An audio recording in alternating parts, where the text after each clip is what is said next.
A court in Comoros on Monday handed down a life sentence for high treason to ex-President Ahmed Abdallah Sambi, who was convicted of selling passports to stateless people living in the Gulf. Sambi, aged 64, an arch-rival of President Azali Assoumani, was sentenced by the State Security Court, a special judicial body whose rulings cannot be appealed. The former leader has also been stripped of the right to vote and hold public office. The court also ordered that Sambi's property and assets be confiscated for the benefit of the public treasury. Sambi was convicted in absentia after refusing to attend proceedings. In the meantime, Sambi's lawyer says he should not have been prosecuted for a crime that a legal text has not previously defined. But the lawyer representing the civil parties says by draping himself in the outraged indignity of a head of state who is not accountable, Sambi has in a way provoked the severity of the court. Il appartient aux élus du peuple de légiférer et de créer les peines et les délits pouvant être poursuivis et exécutés dans un pays. On ne peut pas condamner une personne sur la base d'un délit, d'un crime qui n'a pas été au préalable défini par un texte de droit, ce qui est manifestement le cas dans ce procès. Nous sommes aujourd'hui confrontés à une situation assez grave. Il n'a pas donné une seule chance à la vérité d'éclater en plein jour. Donc en refusant de participer à l'enquête, en refusant de participer à l'instruction, en se drapant dans l'indignité outragée d'un chef d'État à qui on n'a pas de compte à demander, il a provoqué en quelque sorte la sévérité de la Cour. Hanningtone Amol, a human rights lawyer, joins me now to unpack this latest development. Hanningtone, thanks for your time. Now, Comoros is in the news, and a former President Sambi has been jailed for corruption-related reasons. Now, help shed light on what informed this judgment.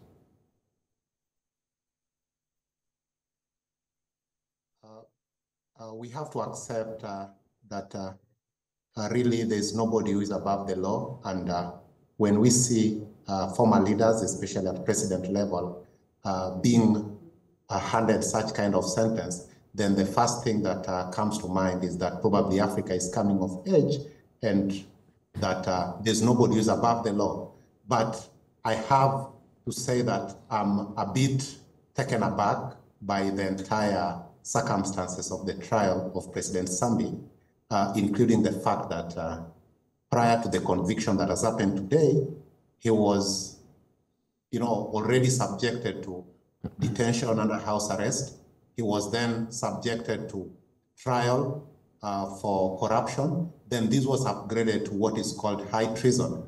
Some issues, obviously, are starting to emerge fast. Does the law of Comoros provide for that particular offense?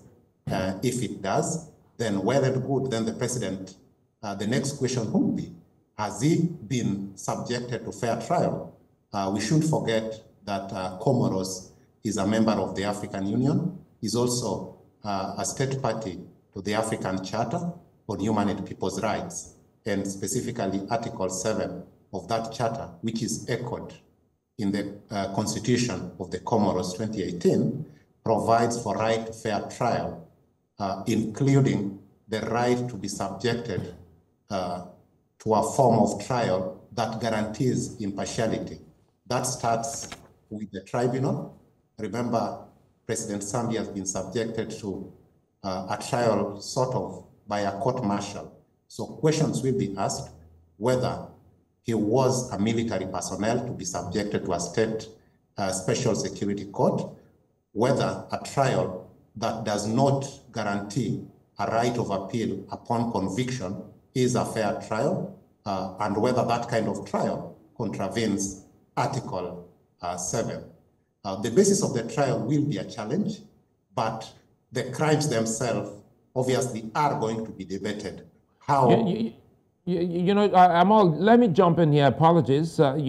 Speaking of which, there are feelers from some quarters that the judgment may be politically motivated, seeing as Sambi is an arch-rival of President Azali Assoumani.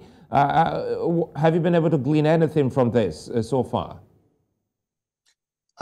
Obviously, it will take some time for us to appreciate the basis of the judgment, especially when we see the full text and the reasoning of the special court. But there are some things that had emerged earlier, and as I've said, that ever since the persecution, if I would call them, of President Sambi started, it started simple by house detention, house arrest, because of disobedience of public order. Then it graduated to acts of corruption, charges of corruption.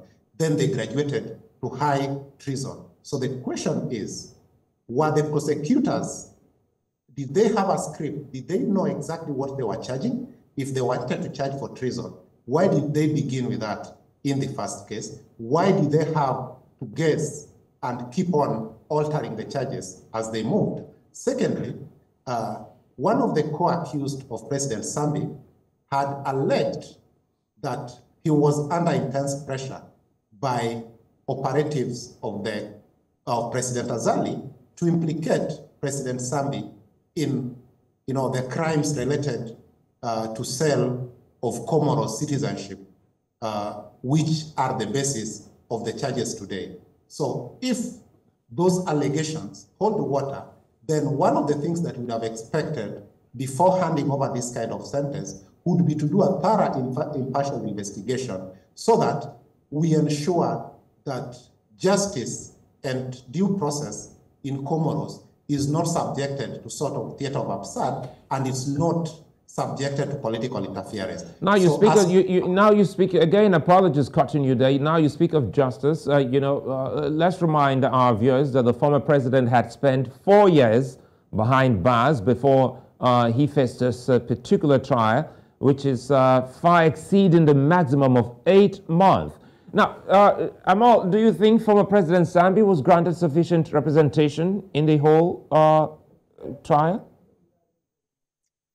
Thank you once again. I would not comment specifically on the quality of his representation. I do understand President Sambi had access to a lawyer. I believe a lawyer of his own choice. I've seen him speak to the media today and basically castigating the decision of today.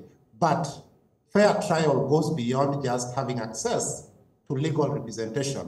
The circumstances of the trial itself matter. And as you point out, a 4-year pre-trial detention compared to what the law allows of maximum of 8 months, again, raises questions of fairness.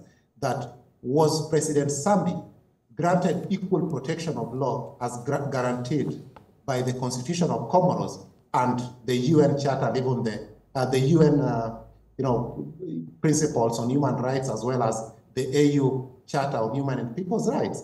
Was he subjected to a fair trial? And so there's a concussion of things. A long detention before the trial concluded, beyond what the law prescribes. Secondly, being subjected to a trial which does not guarantee you a right of appeal. As I understand, decisions of the special court cannot be appealed to any court. It is unheard of anywhere in the world where a civilian tried is not granted a right of appeal against a conviction. And all right, Hanningtone, I'm afraid that's where we have to leave it. Many thanks for speaking with us, Hanningtone Amol. Thank you so much.